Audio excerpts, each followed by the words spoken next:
So here we are with another Umidigi video.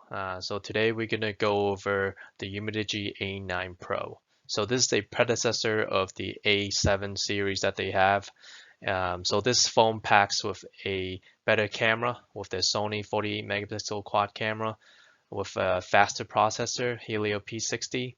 And it's got two variants of this phone. So one phone packs a 6 gigabyte RAM and 128 gigabyte storage, and then the lower variant with the 4 gigabyte RAM and the 64 gigabyte storage.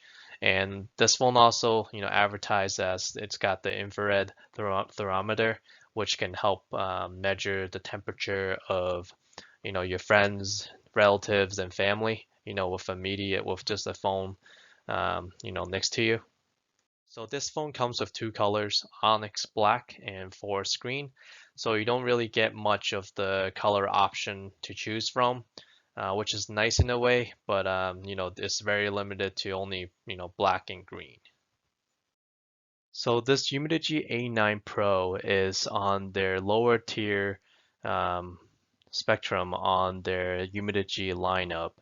But regardless, they were able to house a Helio P60 processor in there. Given, remember this processor is closing in at 3 years old. It was first released back in 2018. And given the fact that, Umidigi is putting the P60 processor on most of their phones, the Umidigi Bison, the Umidigi F1, and then the F1 Play. So they probably bought a lot of these chipset. Maybe they got a great, price on the economy of scale that they're buying. But regardless, Helio P60, processor is still a fairly good processor for most phones, and you can, navigate between apps and also play, numerous app games with no problem. Given the speed is there, and as you can see in the Antutu bench score, it's scoring at 172,900. I mean 698. So that score is pretty good. Given this phone, does have the 6 gigabyte and 128 gigabyte version. If you buy that version.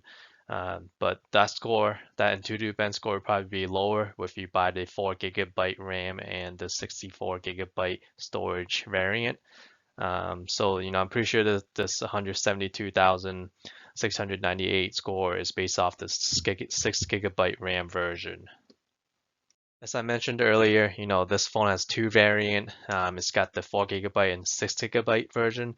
It's good to see, that they push in the limit, as to the price. And for 6 gigabyte and 128 gigabyte, you're getting for around $150 USD. That's a really good price. And definitely, Umidigi is pushing the boundary and trying to, be a more cost reasonable company. So for this Umidigi A9 Pro, you get in the Sony 48 megapixel AI matrix quad camera. So this new Sony quad camera setup is only been seen on the Umidigi A9 Pro and the Umidigi Bison that they recently launched. And even on the S5 Pro, that quad camera setup is not the Sony quad camera. So with this quad camera setup by Sony, I hope that the picture quality does improve through hardware. As most people who use Umidigi phones know that they probably need to improve on their software side as well in regards to improving picture quality and video quality. And on this phone, the rear camera setup, as you probably notice, it doesn't include video stability. So you probably going to have some shaky videos when you're recording. I know from being a Umidigi user that when you're trying to take landscape photos, they usually lack some clarity with the pixel and color. But if you're taking pictures that are in arm length or striking distance and with pretty decent lighting, you can take some really good photos with Umidigi phones. And on the advertisement, they kind of try to advertise it to have a zoom capable feature, with their 48 megapixel camera that they can zoom in and would not lose, any pixelation. But, we'll see that if once I get my hands on this phone, and then, we can do an actual test. But, according to their advertisement photo, that's what they're saying. But we know those photos aren't real. So this phone also, the front camera is a 24 megapixel Sony ultra clear front camera. So that is also a Sony camera. So that's good to see that they're using some good quality hardware. And by the time I get my hands on this, I can do a thorough test for you guys. So this feature is actually going to be pretty useful, in 2020 to 2021 and to future years out. So you can test people's temperature wherever you go on the, palm of your hands and ready to go at any moment. So this is, I don't know if this is a gimmick or this will be actually useful, but your mileage might vary on this.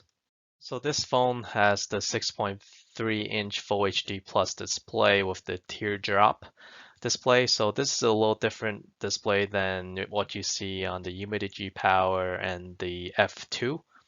So this is probably their older display, since it's not AMOLED, it's the LTPS display. But regardless, I know from being a Umidigi user, most of the screen display is pretty vivid and sharp. And at 1080p, you really can't see the difference. Besides being an AMOLED, you can see more of the black and the contrast in your pictures. But on the brightness side, I know their screens are usually super bright, to the point it's like over bright with the nits.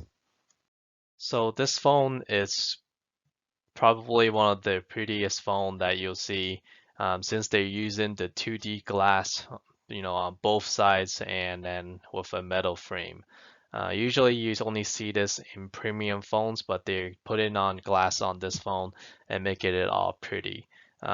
Because most of the older phones that they were making were neither plastic or kind of plastic material like they put on the F2.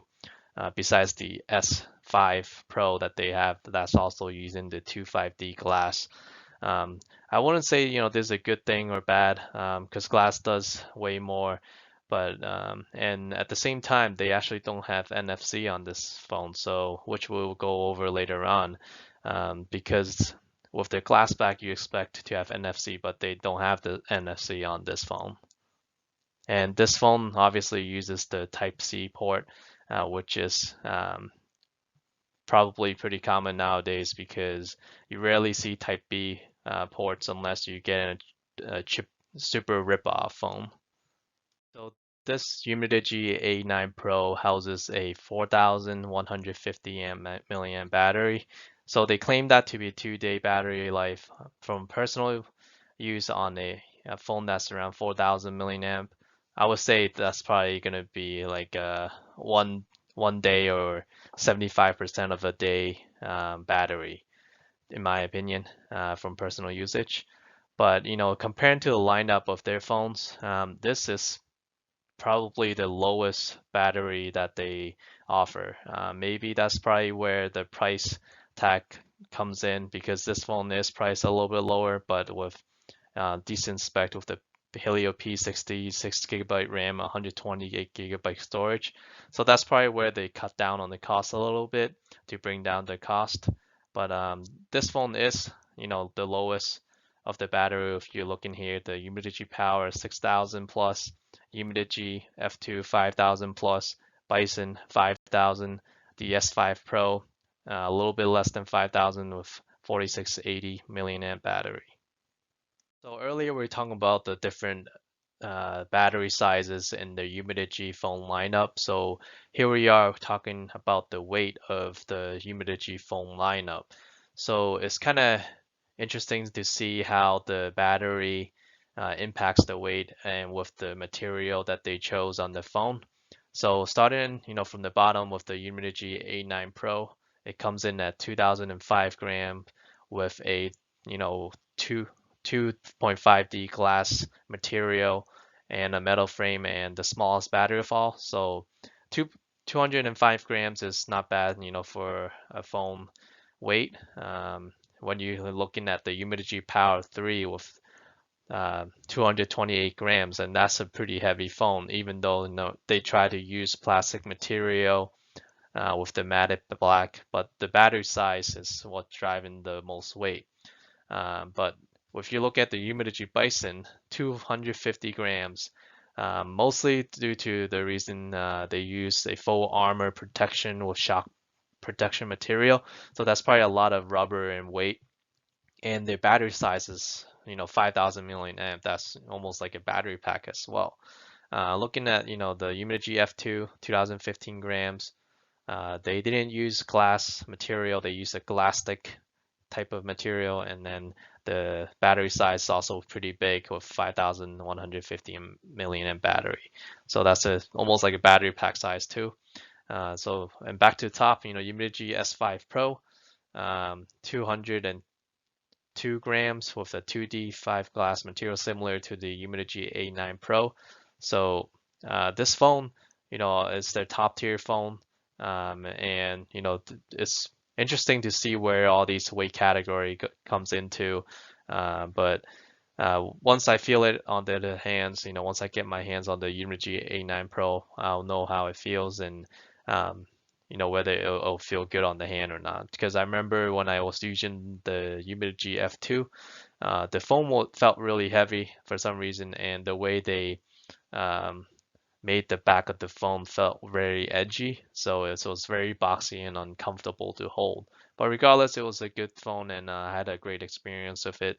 So as you would expect from any Umidigi, you get two SIM tray for this phone, and both SIM tray can be 4G capable LTE, and you get a micro SD card slot, and then also you get the Android 10 experience, stock Android, so no bloatware and all the other Candy Crush and all that crap that most cell phone companies install for you before you even start using the phone. So most Unibridge phones comes with most of the network bands that is available in the US and around the world. So this phone is very easy to use when you're traveling abroad and also when you're even at home. Especially, I'm located in the US, so band 12 and 66 are critical for my network provider, which is T-Mobile. So previously I was using knockoff, Chinese brand phone like even Xiaomi and Huawei. So those phones sometimes lack certain bands, and I would not get reception. And that was one of the most annoying thing ever because I was not getting any 4G LTE network or receiving text messages or even phone calls. So with Umidigi phones, I never had much experience with not getting good reception or getting drop calls.